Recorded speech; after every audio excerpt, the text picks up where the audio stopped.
我的伯父魯迅先生，周華。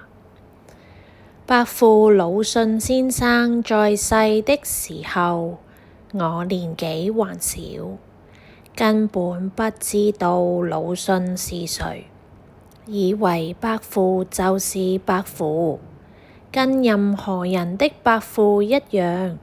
伯父去世了，他的遺體躺在萬國賓館的禮堂裏，許多人都來追悼他，向他致敬，有的甚至失聲痛哭，數不清的輓聯掛滿了牆壁，大大小小的花圈堆滿了整個屋子。送輓聯、送花圈的有工人，有學生，各色人等都有。那時候我有點驚異了，為什麼伯父得到這麼多人的愛戴？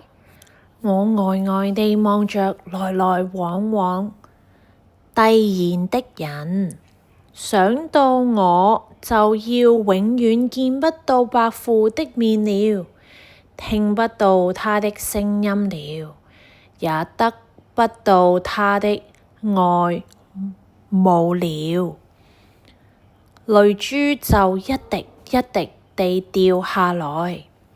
就在伯父去世那一年的正月裏，有一天是星期六的下午，爸爸媽媽帶我到伯父家裏去。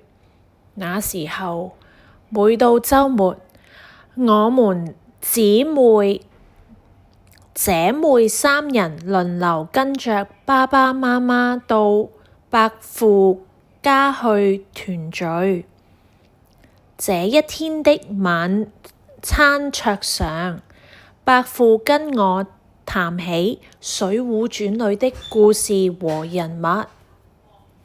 不知道伯父怎麼會知道我讀了《水滸傳》，大概是爸爸告訴他的吧。老實說，我讀《水滸傳》不過叢林吞密地看一遍，只注意緊張動人的情節，那些好看的過程，那些複雜的內容，全搞不清楚。有時候還會把這個人做的事情按在那個人身上。伯父問我的時候，我就張冠李戴地亂說一通。伯父摸着鬍子笑了笑，說：哈哈，還是我的記性好。聽了伯父這句話，我又羞愧又悔恨，比挨打挨罵還難受。從此我讀什麼書都不會再馬馬虎虎了。